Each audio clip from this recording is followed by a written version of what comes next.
Good morning. We'd like to welcome you to the Inversion and Drift Mitigation Workshop. And we have a small group, but we also have some people who are joining us live. My name is Cindy Folck, and I am with Ohio State University Extension. And speaking today, we have Aaron Wilson, and then our second speaker will be Jared Schaefer. We'd like to remind everybody who's tuning in to listen to this that we do have a chat box. So if you have questions during the presentations, please go ahead and type those in, and we'll give those to the speakers so that you can get your questions answered. And then anyone that's here, and anytime you have a question, just go ahead and raise your hand and we'll get them answered. So we're very glad that you've joined us. And I'd like to introduce Aaron Wilson. He's with the Byrd Polar Research and Climate Center at Ohio State University, and he's going to be discussing temperature inversions and kind of help us understand the weather conditions around those inversions. Aaron?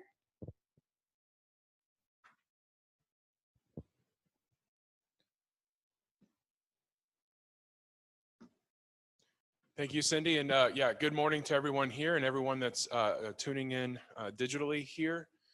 It's great to be here to talk about inversions with you today.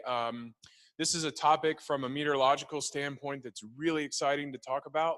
It's really the fundamental kind of process, day-to-day process involved with creating weather at a very fine scale. So it's really quite exciting. For an applicator, it cannot, oftentimes it's not as exciting. Obviously, it's a challenge, but the more we know about what's happening and how these inversions form, some of the things that we can look out, kind of the conditions that can tune us in to the type of or the inversions when they happen. All of this is very helpful information, and that's what we're going to talk about today. So a couple things. I just want to reiterate what Cindy said. If you've got questions in the chat box, put the questions there. We'll certainly get to those, and I'll leave plenty of time for questions. I do want to mention what I think is a very excellent resource. This is a group, John Enns and crew out of the North Dakota State University on air temperature inversions, the causes, characteristics, potential effects on pesticide spray drift. I think this is an excellent resource.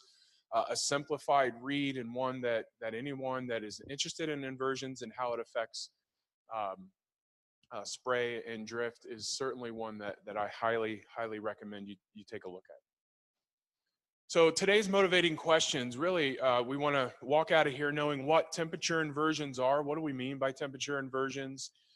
And because, for instance, Ohio and much of the Midwest even really lacks a dense network of monitoring stations that are capable of monitoring temperature inversions, there are a lot of common weather scenarios that are associated with inversions that can clue us in that they're present. And knowing those conditions will really help when we don't have direct measurements or are unable to take direct measurements, if that's your case. I'm going to be adding some details to this as well, and again, if we walk out with those large scale, broad scale questions that I had on the previous slide, that would be excellent. But really, I want to give you some background on how the atmosphere is structured and some basic forms of heat transfer that take place in the atmosphere. That really is kind of the nuts and bolts behind how inversions form, what they are. Again, some of the characteristics that either hinder or contribute to their formation.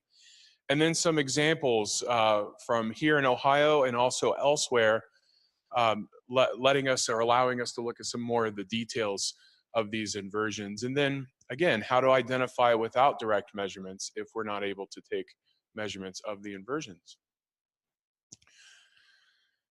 So our atmosphere is an amazing thing, right? This thin gaseous layer of air, mixture of gases, and it's really there, it protects us from the sun's heat and radiation. And because there is an imbalance of heat between, say, the equator and the poles, or there's a constant attempt to balance out these forces, and those effects are called weather. And that's kind of the broad scale. On a broad scale, we're trying to move heat. The Earth is moving heat from the equator toward the poles, right? Redistributing that heat. And all of those effects that we see are the weather. So that process that plays out on a large scale is replicated at a micro scale when we get down to the surface. Now, the atmosphere is made up of what we define as multiple different levels, and it's based on the absorption of solar radiation And it's defined really by the change in the temperature profile. So what you see over here on the right-hand side of the screen, this is the bottom 4 layers of the atmosphere, from the troposphere, stratosphere, mesosphere, and thermosphere. Now, of course, we live in this bottom layer, which is the troposphere, and half of the atmospheric mass, all of the air molecules, half the atmospheric mass lies within the first 3.5 miles. And 80% of it is all within that lower troposphere. So a lot of the atmospheric mass is right here. Now, typically, through the troposphere where we live, temperatures will cool the higher you go. So if you've been on an airplane and you're watching the little thermometer tick down, something that I like to do anyway, you'll notice that the temperatures are getting cooler as we go up into the atmosphere. And that's something I think that we're used to. Now, when we get to the stratosphere, because we've got a lot of ozone in the stratosphere, the temperature profile will actually turn. So indeed, what we have in our atmospheric structure, this is an inversion, right? An inversion meaning that the temperature is no longer cooling with height, but through the stratosphere, it's warming with height. Now, that's different than what we're going to talk about when at ground or surface level inversions, but certainly this is an inversion on the large scale inversion here in our atmosphere. So all of the driver, what's really driving this is our sun, right? Sun is driving our weather here and its relationship with Earth. So solar radiation is shortwave, it's high frequency, right? High frequency energy. Here in where we live, obviously it's mostly visible light spectrum. So we have mostly visible light near the surface. It's coming in, it's being absorbed by the dark surfaces of the Earth, and then it's being emitted as long wave radiation, right? This is the typical, this is what's happening in our atmosphere, visible light in and infrared being emitted from the surface of the Earth. Now we have greenhouse gases right in the atmosphere. We have water vapor and we have carbon dioxide. And what happens is the visible light does not impact these particles at all. It goes through these particles. That visible light then gets absorbed at the Earth's surface and then again radiated as long wave radiation. And water vapor and carbon dioxide are good at then absorbing that long wave radiation. And when you absorb that radiation, your temperature goes up. The molecular activity in our atmosphere goes up. So these greenhouse gases keep the atmosphere about 60 degrees warmer than it otherwise would be if we didn't have water vapor and we didn't have carbon dioxide, okay? Now the interesting thing is the timing of all this. So, you know, you might ask, okay, so when we see our max surface temperature, right? That temperature, and when I mean surface temperature, I mean what happens actually at the top layer of the soil, that surface layer. It reaches its maximum when the solar radiation coming from the sun and the radiation that's being emitted back from those water vapor, back from the carbon dioxide, back from the clouds toward the space, because they emit the radiation as well, equals what the surface of the Earth is giving off. When those two, when the solar plus the atmospheric radiation equal the terrestrial loss, that's when we reach our maximum surface temperature. And then 2 to 4 hours after the solar noon, that's when the max air temperature, that air temperature just above the surface, is at its max. And we're going to talk about that process and why there's a lag between what's happening at the soil surface and what's happening in the atmosphere above. And that's another key to these inversions. A little bit more background material. We talk about heat, that total kinetic energy versus the temperature, the average kinetic energy. These are a little bit different. But it's important to remember, and I think we know, we learned this in grade school a lot of times, heat always moves from a warmer temperature body toward a cooler temperature body. Heat is moving from higher temperature to lower temperature. And it does so in three main methods, or 3 different ways here. One is conduction, so the transfer of heat molecule to molecule. Conduction is just through matter, molecule to molecule. So you can imagine a pot sitting on a stove. As that stove warms up, it heats the metal, and the metal then conducts heat into that bottom layer of water. That's heating that water through conduction, okay? You get convection. Now this is a transfer of heat by circulation. In a pot, once you start heating up that water, you start creating circulation cells within that water. And that's the convection, and we see the same thing in the atmosphere. And then, of course, the radiation. When I mentioned earlier the infrared heat or the long-wave radiation, your stove is giving off radiation, right, when you've got it on, that electric burner. Transfer of heat, electromagnetic waves. And this is what all three of those look like in the atmosphere, okay? So the solar radiation that's coming in that's not reflected, right, by clouds, or reflected by, say, snow, if you have snow on the surface, it's not reflected, then hits the surface, and the surface absorbs that high-frequency shortwave radiation that I mentioned, and that very top layer of the soil warms. It starts warming very rapidly. Air right above it, right, just like in the pot, you know, you can think of air as a fluid. We define air as a fluid in fluid dynamics. So you've got air just above it that then is warmed through conduction from the soil molecules to the air molecules. And then eventually you get these other processes involved with convection, where heat is being transferred to higher levels of the atmosphere through these circulation cells.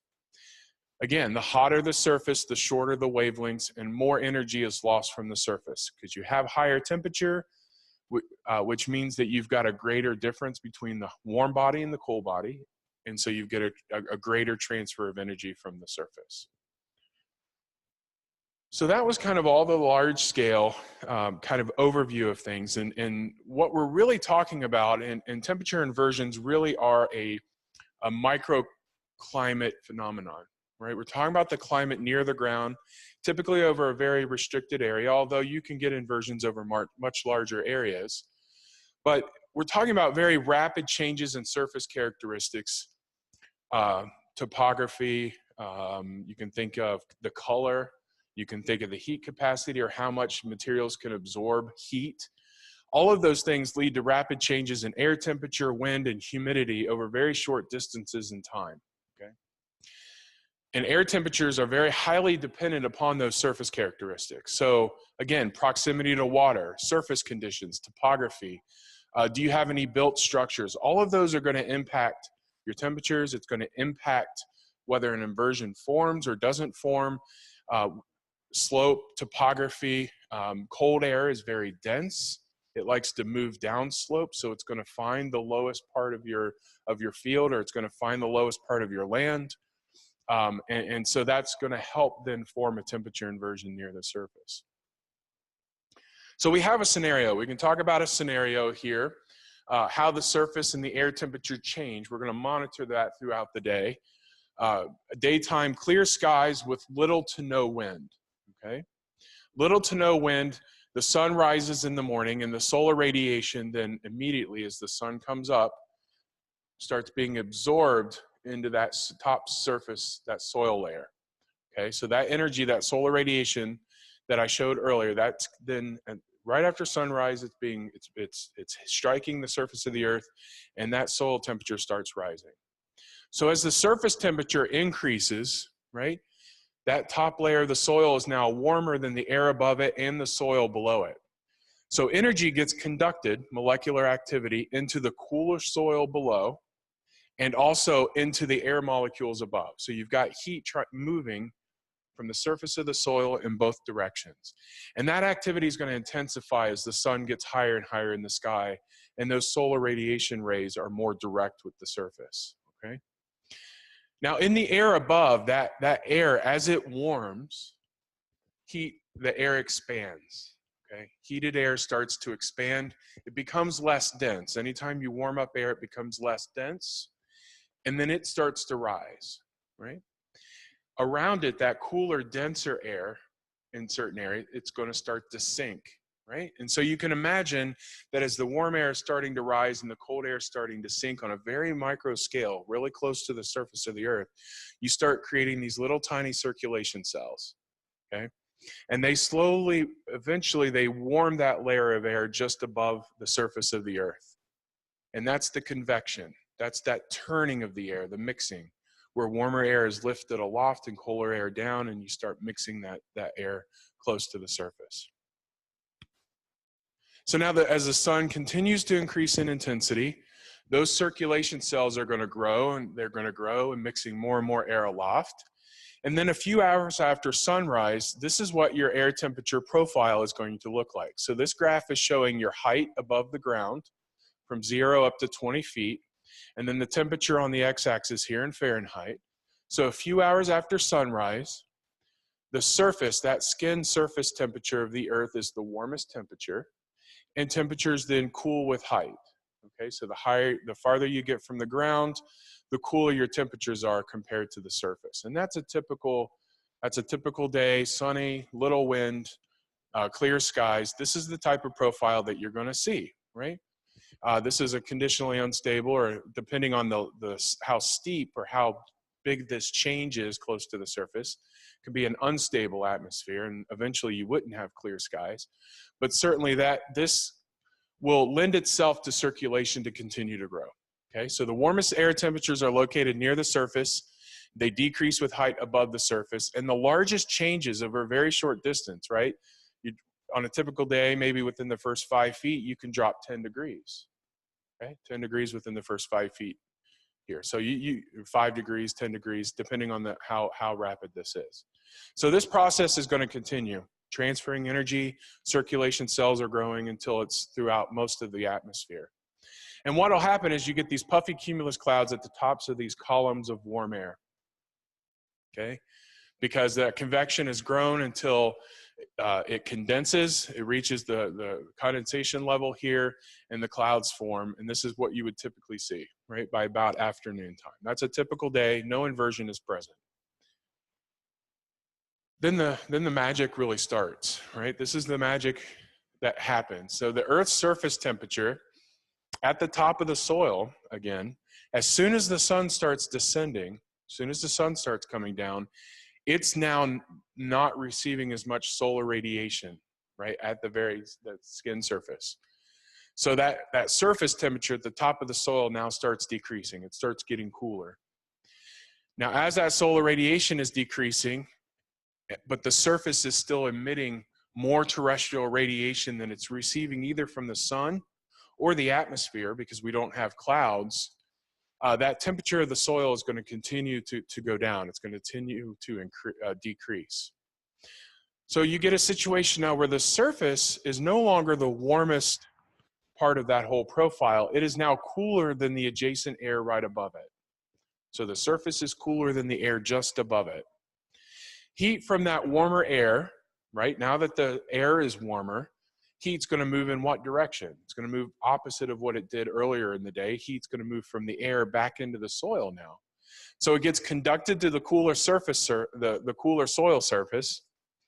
But that surface is going to continue to cool because it's not receiving that solar radiation, not as much as it was earlier. So it's giving off more radiation, long-wave radiation, than it receives from either the atmosphere or even the upward conduction also, right? Because that heat at the surface also went down in the deeper soil, which is now reversed, and heat is moving toward the surface. But the surface is continually giving off that radiation.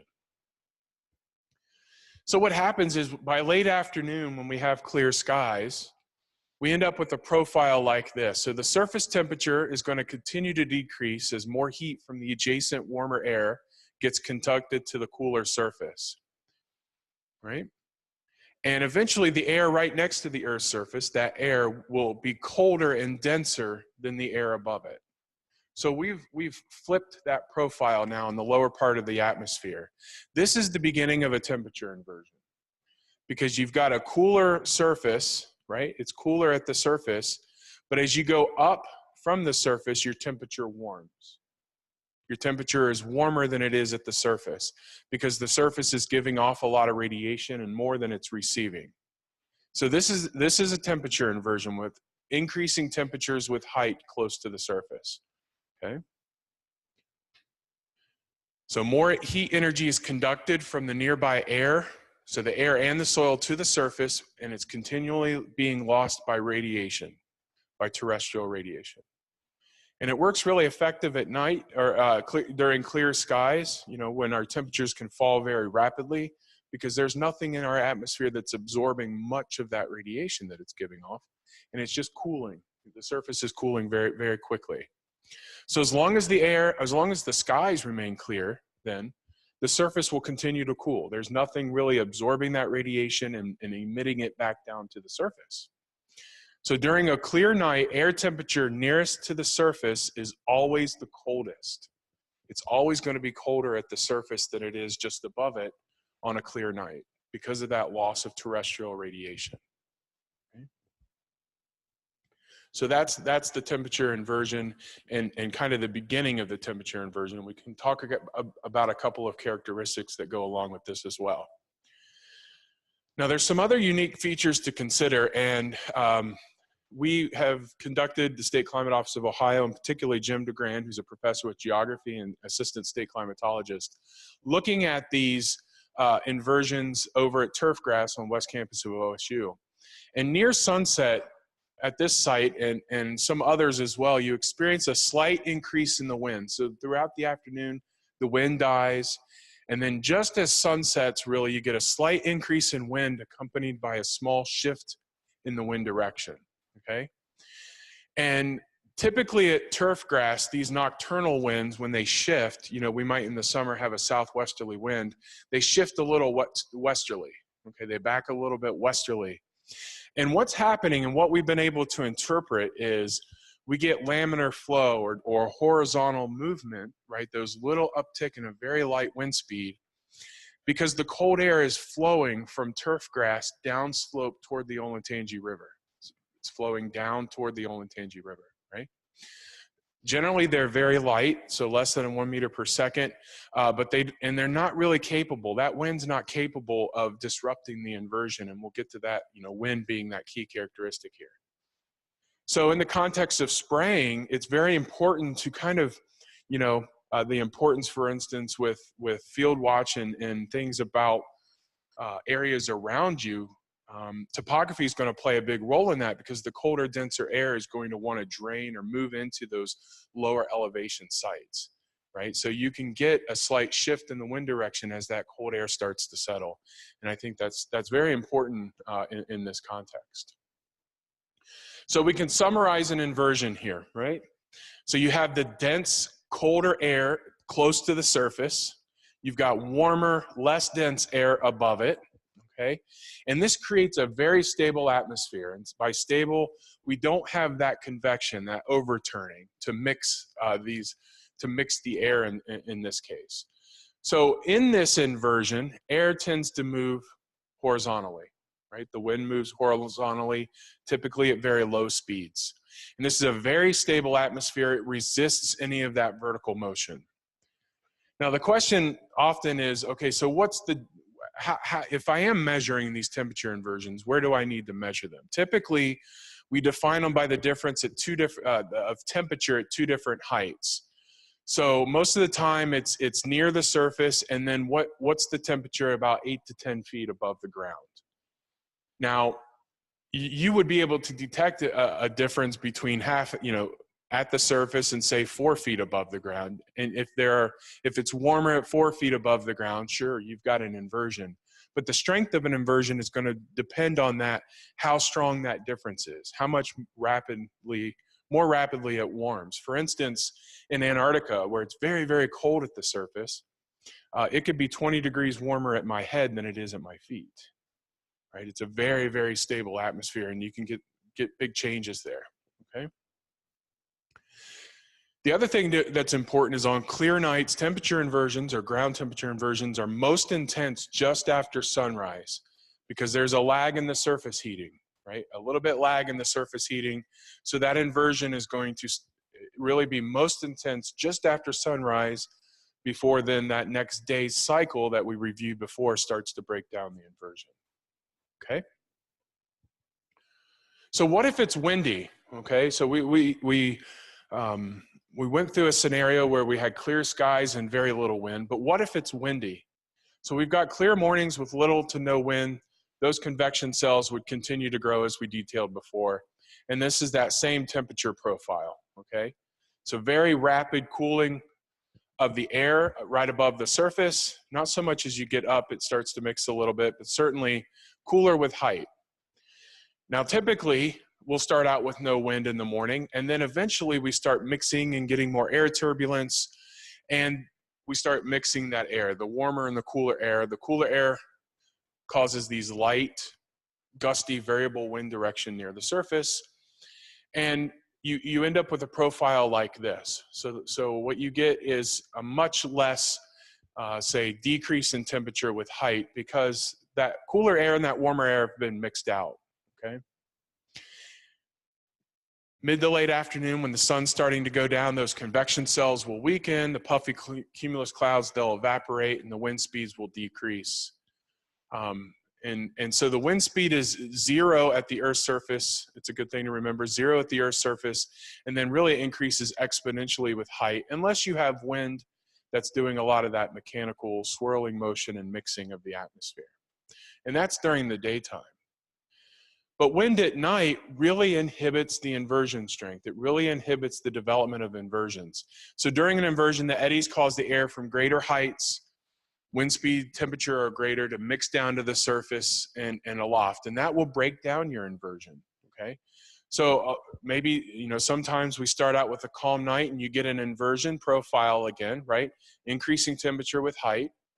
Maybe a system is starting to pull a little bit closer and our winds start increasing, and all of a sudden it's working to tear down that inversion, weaken that change in the temperature strength. So wind really prohibits inversions or steadily decreases their strength over time.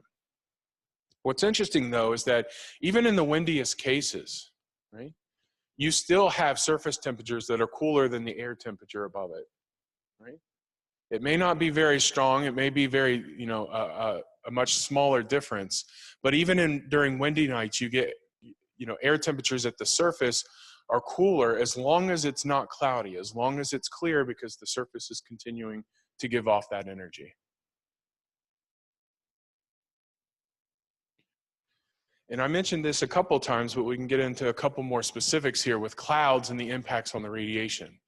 I talked a lot about this clear sky situation where we just have our greenhouse gases like water vapor and carbon dioxide that are, you know, a partial absorption of the terrestrial radiation. But if it's a clear night, a lot of that's being lost.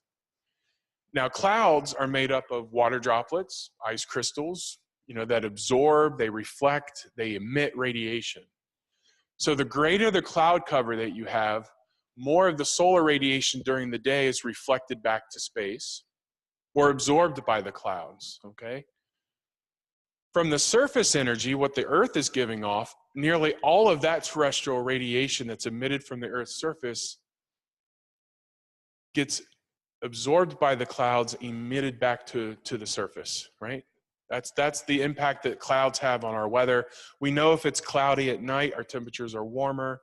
If it's cloudy during the day, our temperatures tend to be cooler because we're receiving less solar radiation. And then at night, we're actually putting more energy back to the surface of the Earth. So the greater the cloud cover, or more clouds that you have, it causes a slower surface cooling at night. And so you'll either get a slower inversion formation, right, in the afternoon or evening. So if you've got clouds, that inversion isn't going to form as quickly as it would otherwise. Okay. So a couple more little pieces to remember here. Relative humidity and dew point temperature. So the dew point temperature is the temperature, basically when you reach the dew point, you get saturation, okay? Relative humidity is a little bit different. It's a ratio depicting the amount of moisture, but it's also dependent upon temperature. So for a reference here, we can look at dew point, relative humidity, and different temperatures, okay? All of these three cylinders have the same amount of relative humidity, 50%, okay?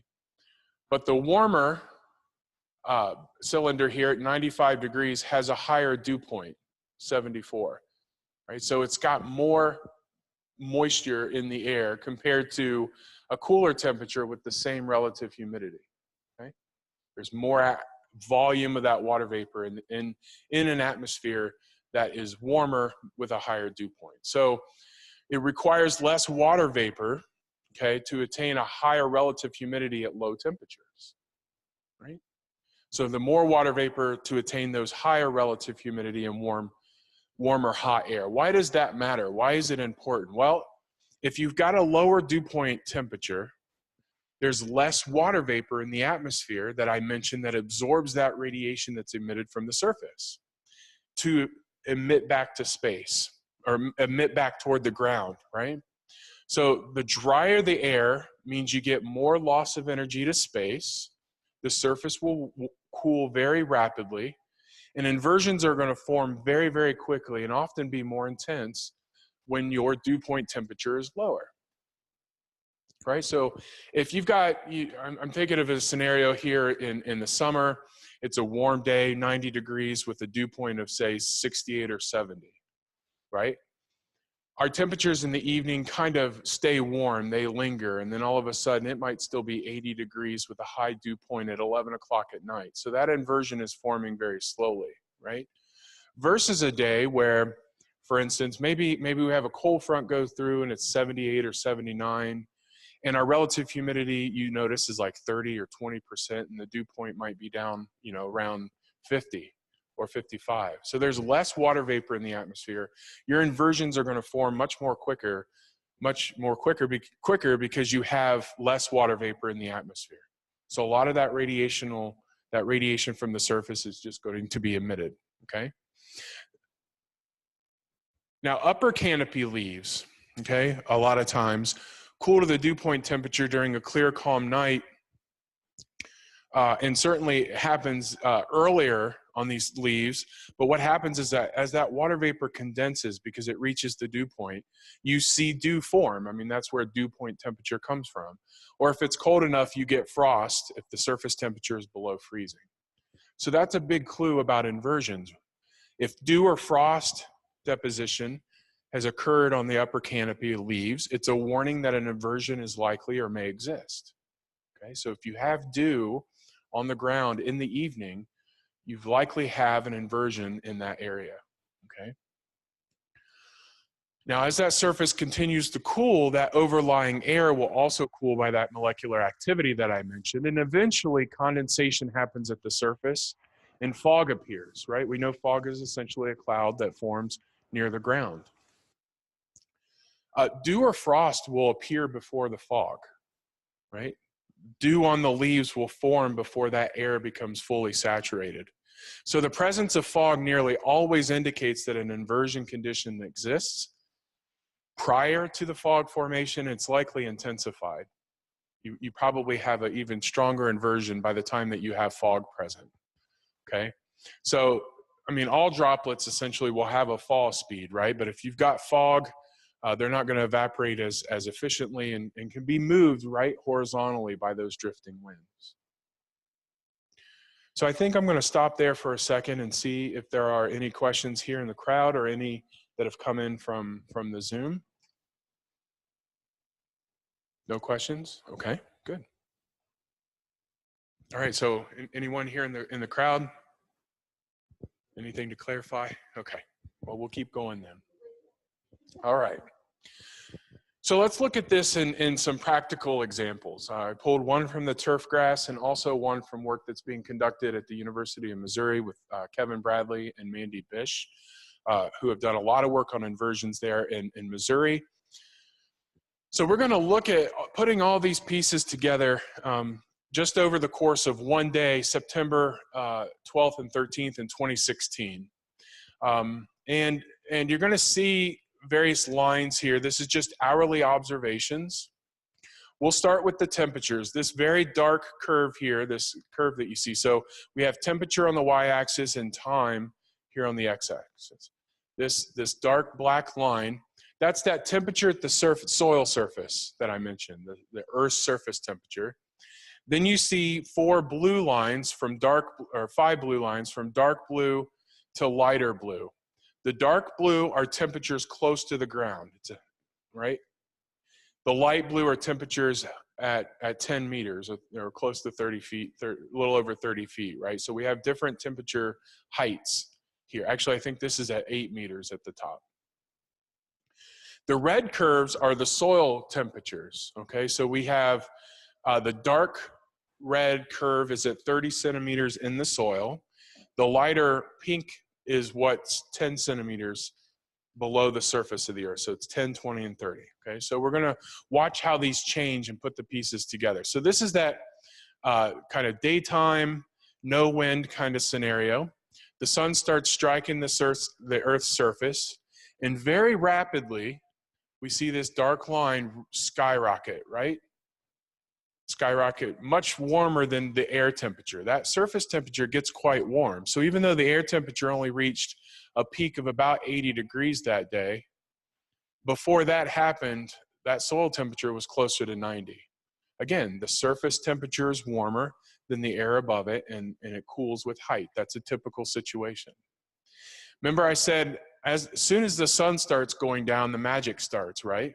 So that black line now starts to decrease. The temperature at the soil is decreasing a good 2 to 4 hours before we reach our maximum daytime high. Okay? That surface is already cooling before we reach our daytime high. And then the soil continues to decrease in temperature. And then at night, that surface temperature is now cooler than the air above it. And that's your inversion, okay? So we could take a slice through this. This is the inversion. The inversion begins when that's really that soil temperature. Here, the inversion's really getting started, but it's pretty steep by the time we get here, right? So our overlying air temperature is warmer than the surface temperature until the next day when the sun starts hitting the surface again. So we're going to look at two different profiles of the temperature. One here on September 12th during the max solar heating, and then one here in the middle of the inversion to take a look at what it looks like. And sure enough, these are the profiles that we expect, right, based on what I showed you earlier. So again, that surface temperature was about 87, and we only had to go about 1.5 feet up, and it was about 77, right? That's a big difference, right? From the surface of the earth, we're just going up about a foot or one or 2 feet here, and we're getting a drop in air temperature. Of course, the air temperature is about 10 degrees cooler than that surface of the earth. And then it cools with height, less so at height, but certainly near the surface. That's no inversion. And then in the middle, 12 a.m. on the next night, again, that surface is much warmer than the air, or much cooler than the air above it, and our inversion is there. So this is just a practical example of what it looks like from our weather observations. So inversions are basically nocturnal, right? This is why labels say sunrise and sunset kind of language. Typically they're nocturnal from around sunset, really prior to sunset, as we'll talk about, and they break up soon after sunrise. By about an hour or two after sunrise. Windy or cloudy conditions will inhibit their development, as we talked about. And really, it only takes a small amount of solar heating of that surface, not long after the sun comes up, that you're getting mechanical mixing that's going to shut that inversion down because your surface is warming very rapidly. Okay? So this is, again, I mentioned the University of Missouri with Kevin Bradley and Mandy Bish using some smoke grenades to validate their inversion modeling. This is from June 8th of 2017. What you have on the left, they released these smoke bombs essentially at 4 o'clock in the afternoon, and again at 7:30. So at 4 o'clock, no inversion present over the field. And hopefully you can see at the time of release, during dispersion, and then even 50 seconds after the release, it's pretty uniformly dispersed, right, with no inversion present. If we look at when the inversion was already present at 7:30 at release, this is during dispersion, and you see the drift in this direction, right?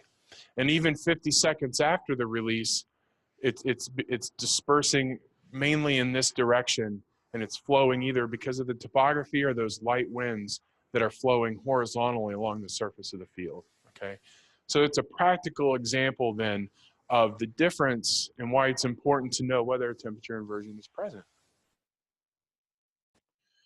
Again, this is just looking, taking temperatures at 3 different heights here.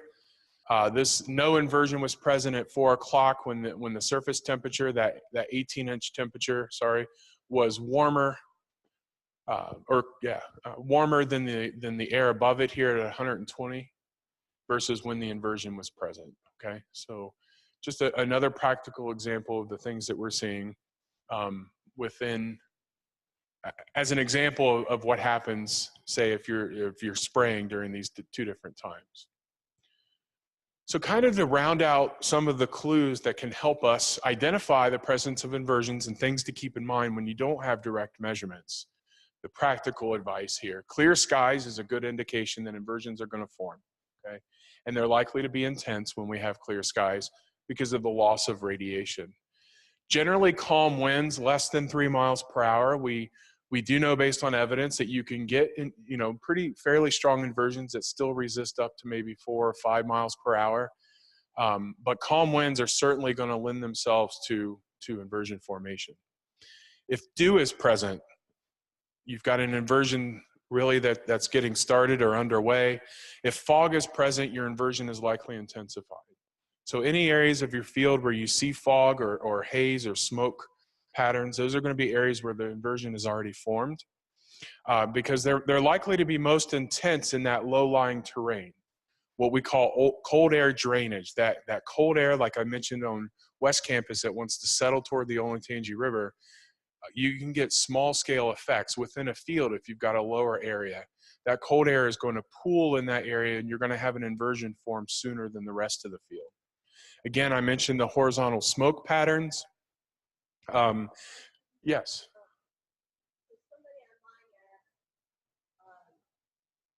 How do you predict dew in the morning with dew point forecast? Yeah, that's a good question. So the question was, how do you predict dew in the morning, right, with the dew point forecast? One of the things that as meteorologists, what we use in terms of forecasting, for instance, during a clear sky, if clear sky with low humidity during the day, for instance, your afternoon dew point is likely to be close to your overnight temperature at night. Because again, if it's clear sky, the radiation is being released from the earth, that temperature is going to cool close to the dew point. We can imagine our dew point temperature tends to be the floor, because your temperature it cannot fall below the dew point temperature. So that's one indication of what's happening. I think if you look at, one way, obviously, you can also look at the relative humidity. So if the relative humidity is high, that means your temperature and your dew point are fairly close to, and your atmosphere is closer to saturation. So that's one way that you can do that. But so you really are looking at the difference between your dew point temperature and your actual air temperature. If they're close, then you're more likely to have dew. And again, I think in the case of like summer, when we're thinking, usually a dew point of 50 is comfortable, a dew point of 60 is muggy, and a dew point of 70 is miserable, right?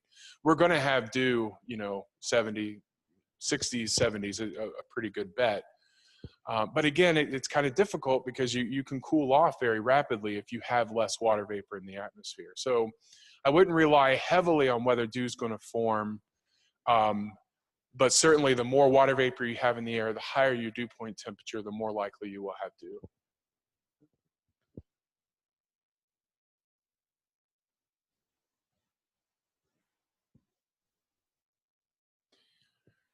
So another clue is that smells will often carry for long distances, right? So if there's a hog farm or there's some other source of air that you can identify that may be a mile or two down the road, with that horizontal flow, those smells are going to drift even farther as well. Now at the soil surface, if you've got wet soil, most of the energy that's coming in from the sun, that solar radiation, isn't going to heat the surface. It's going into evaporating that moisture from the surface. So that means that at night, moist soil, right, will absorb energy from deeper in the soil, and the temperature tends to remain warmer, right? It's not effective of releasing that terrestrial radiation. So it's another thing to keep in mind. I think it's important to keep in mind closed canopies that are typically dense. Now, these often have lower heat capacity, okay, than the bare soil. So they're going to be, they're going to give off the heat much more effectively than, say, the bare soil. So what happens is that surface cools a lot quicker than even the soil, and inversions are going to form sooner in the evening, and they're going to be more intense than even the bare soil.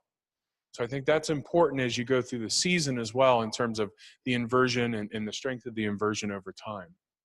The other thing that you can think about are the areas behind shelter or windbreaks. Those will often lead to longer and more intense inversions as well, because they tend to reduce the mixing, the mechanical mixing from the wind. You typically see earlier dew formation behind windbreaks because of higher humidity as well. So those are a couple of other things to keep in mind when you don't have direct measurements of these inversions.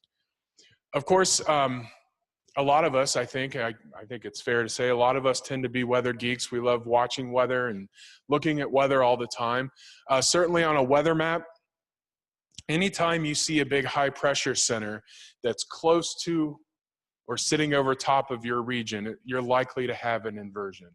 These high pressure systems, we call it large scale subsidence, or overall they lend to sinking air.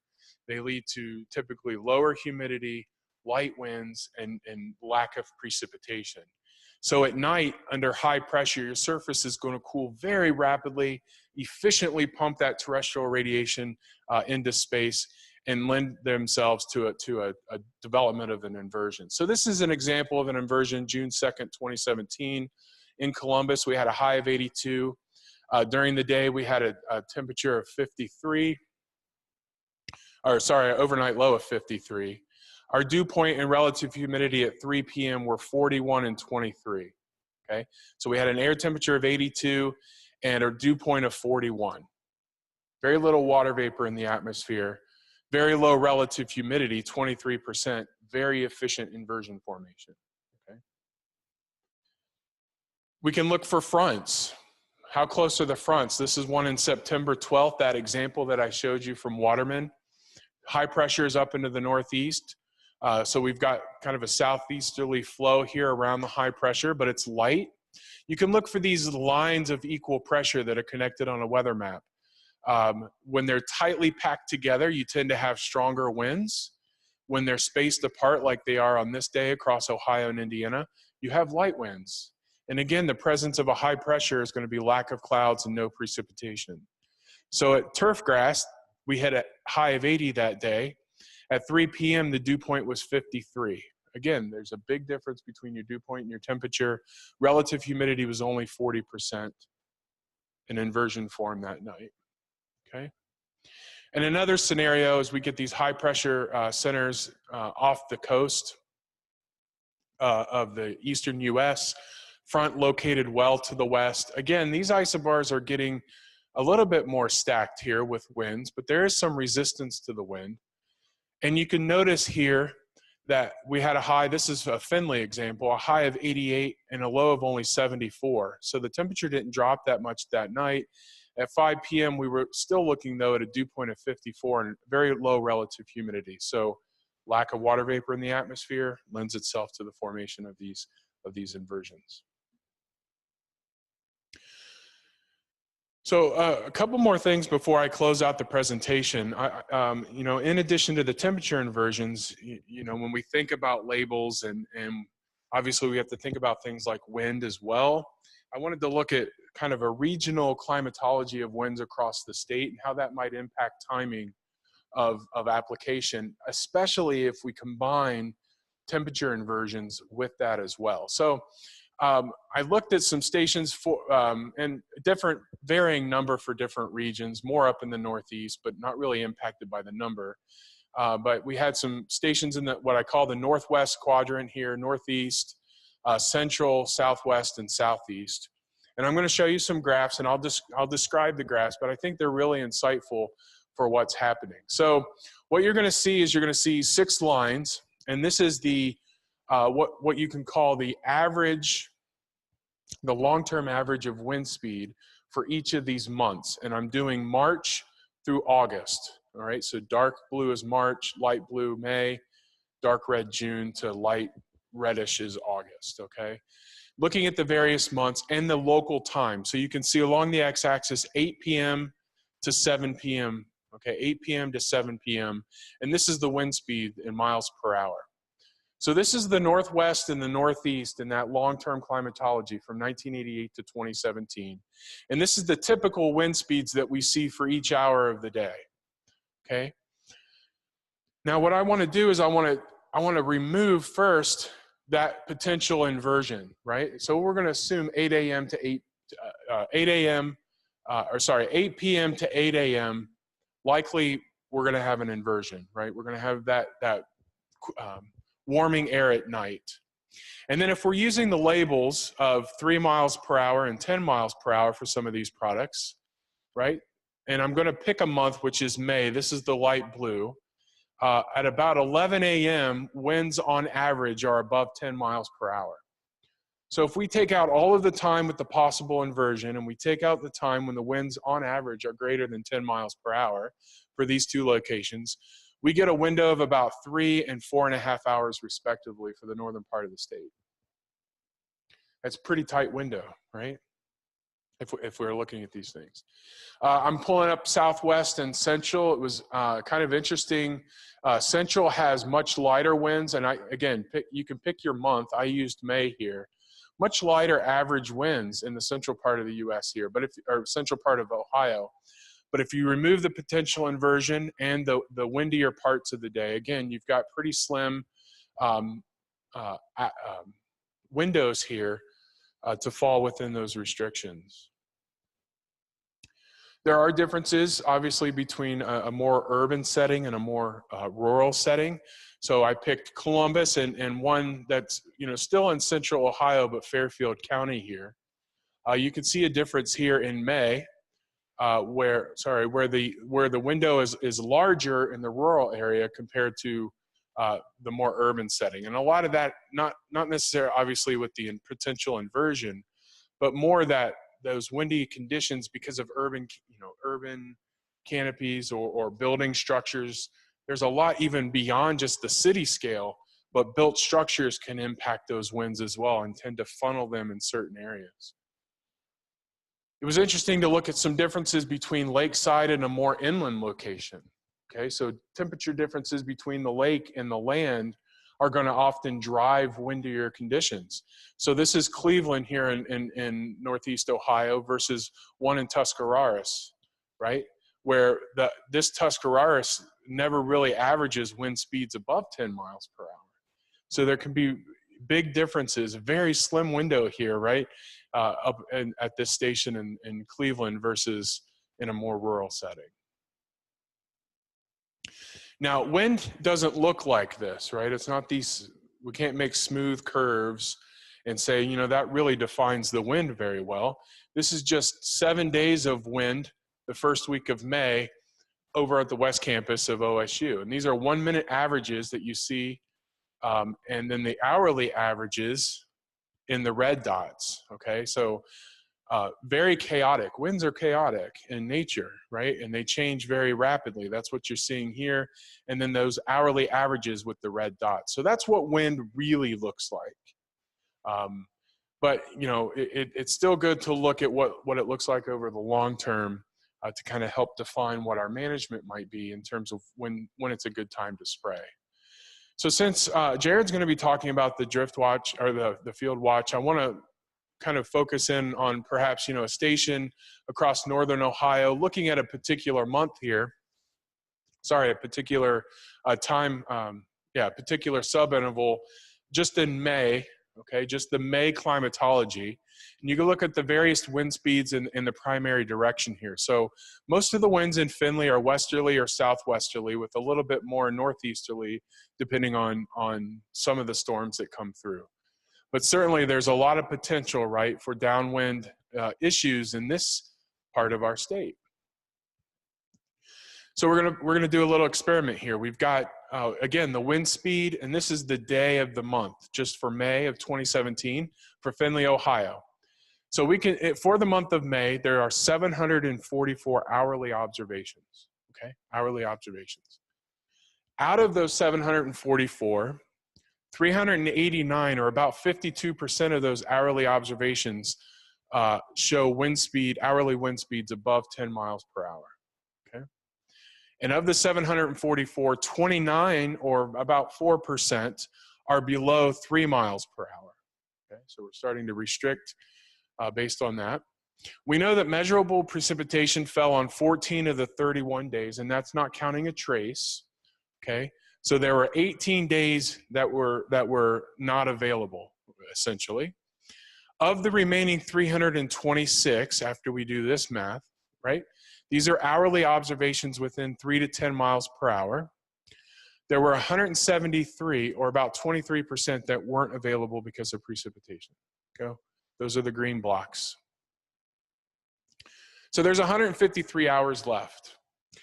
Only 54, or about 7% of those monthly total hours occur between 7 a.m. and 7 p.m. when you're likely not to have a temperature inversion.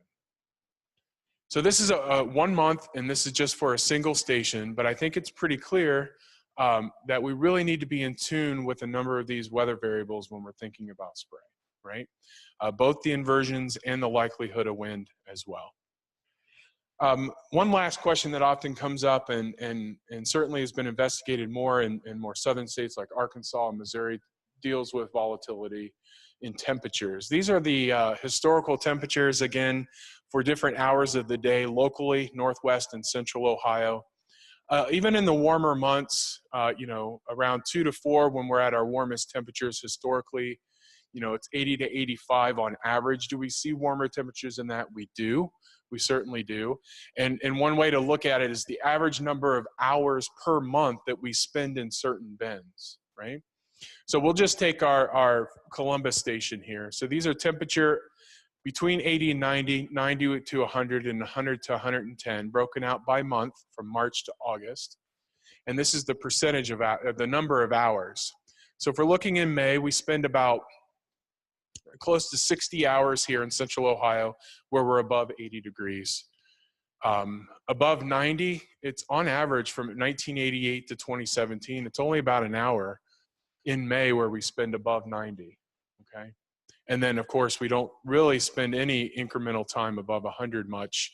Actually, we don't see that very often anymore at all for other reasons and another complete talk. But certainly, you know, if we look at 80 to 90 degrees in June and July, we're spending, you know, 150 to 200 hours where it's quite warm. And it's cooler in more rural regions like Findlay or even Wilmington, and that's what this chart is showing. So whether or not we have volatility issues, I think that I'm not trying to answer that with this table. Obviously, there's you know, the potential for warmer conditions exist in that May and June time frame, but getting above 90 degrees doesn't happen very often. So just to kind of close and then take another round of questions here.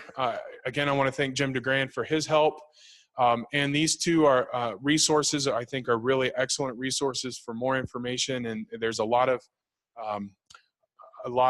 research that's been taking place at different universities on temperature inversions. And, you know, I mentioned knowing what the conditions were when we don't have direct measurements.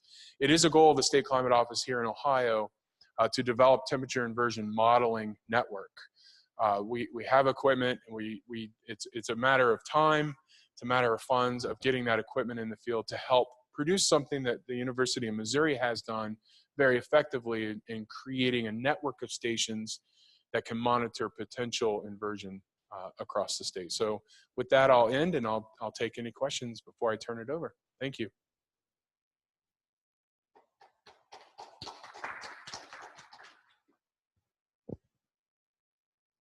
Did we have any other questions from Zoom? Nope. Okay. Anyone else here? All right. Thank you. Thank you very much, Aaron. And for those of you that are tuning in, we'll have Aaron's information when we're going to post a recording of this on Tuesday, and we'll include contact information if you want to get a hold of Aaron with any questions that you might have thought of at a different time.